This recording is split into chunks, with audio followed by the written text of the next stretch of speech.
In comedy, efficiency is literally everything. Today, we're diving into an absolute masterclass in fast-paced storytelling by looking at a 1-minute Moto Patlu script. In just 60 seconds, this sequence delivers pristine character dynamics, rising tension, a hilarious slapstick climax, and the perfect resolution. We're going to explore exactly why this rapid-fire sequence works so incredibly well. We'll be analyzing the mechanics of slapstick, the pure genius of the straight man dynamic, and of course the emotional whiplash of a perfect comedic climax. So let's jump right in. Section 1. Moto's hunger. Right out of the gate, Moto delivers his opening line, basically crying out to his best friend that he is very hungry. If you know anything about screenwriting, you know that establishing a protagonist's core desire early on is absolutely vital. And here, there is zero wasted time. We don't get some long, meandering backstory about why he skipped breakfast or what he was doing earlier in the day. Nope. Moto's intense, overwhelming hunger acts as the immediate engine for the plot. It's raw, it's urgent, and it's completely undeniable. By starting the script with this dramatic declaration, the writers instantly hook us into Moto's singular mission, setting those high comedic stakes right away. And then Patlu instantly grounds the situation. He fires back, telling Moto that he's hungry all the time. This brilliantly establishes Patlu as the classic comedic foil, the exasperated voice of reason.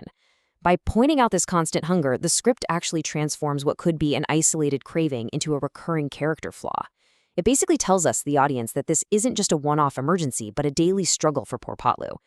This dynamic is the absolute backbone of comedic duos throughout history, right? You have the agent of chaos driven by primal desires, and the grounded straight man who just has to deal with the fallout. It makes the relationship instantly recognizable and, honestly, deeply relatable. Moving on to Section 2, Samosa and Shopkeeper. This takes us from the 10 to 20-second mark. Okay, so here we see this brilliant clash between expectation and reality. Moto's ambition is massive here. He doesn't just ask for a little snack, he demands 10 samosas right away. But the shopkeeper acts as the story's first major obstacle. He shuts him down instantly with a harsh dose of reality. Money first. In storytelling, your protagonist's desire has to meet resistance immediately to create momentum.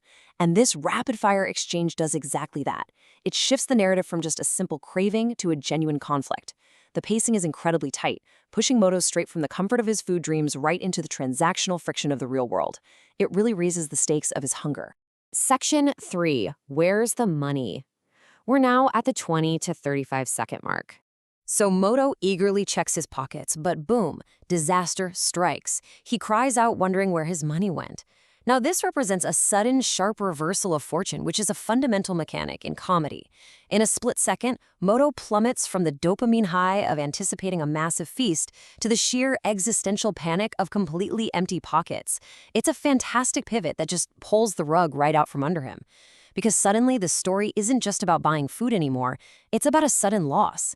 This unexpected complication resets the stakes of the scene, forcing our hungry protagonist into a corner and making us wonder how on earth he's going to satisfy his craving now. And instead of offering any help or sympathy, Patlu delivers the ultimate "I told you so" moment. He reminds Moto that he warned him to keep his pockets safe. Patlu is literally just adding insult to Moto's injury here, but this reinforces their established dynamic perfectly. Moto creates the chaos and Patlu critiques it.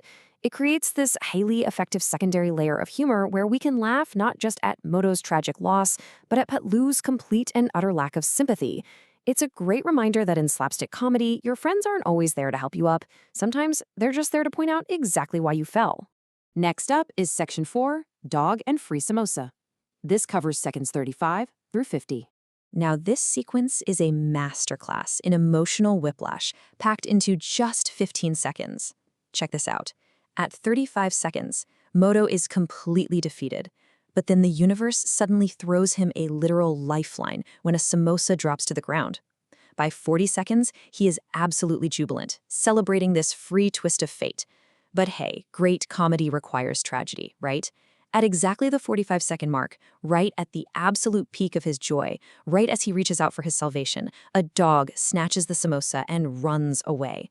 The pacing here is just mathematically precise. It gives us barely enough time to register Moto's hope before instantly and ruthlessly crushing it, which totally maximizes the comedic impact. Which brings us to our final act, Section 5, Life Without Samosas. This is the last 10 seconds, from 50 to 60. The script culminates in absolute kinetic chaos. Moto is now desperately chasing the dog down the street, yelling for his samosa back. The object of his intense desire from the very first second of the story is now literally running away from him. This is just the perfect physical payoff to the emotional setup we saw earlier. It's a high-energy, slapstick pursuit that requires zero exposition to be universally funny.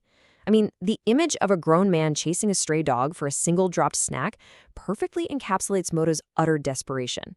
It's visual comedy at its finest, really translating that internal feeling of hunger into an explosive external chase scene.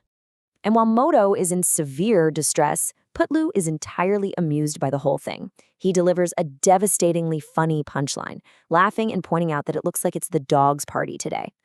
Patlu basically acts as the audience surrogate in this moment, finding absolute joy in Moto's chaotic misfortune. By just standing back, laughing, and enjoying the show rather than lifting a finger to help, the script perfectly wraps up their contrasting relationship. It really cements the tone of the show. Misfortunes are swift, consequences are hilarious, and at the end of the day, Moto's frantic energy will always be met with Patlu's detached amusement.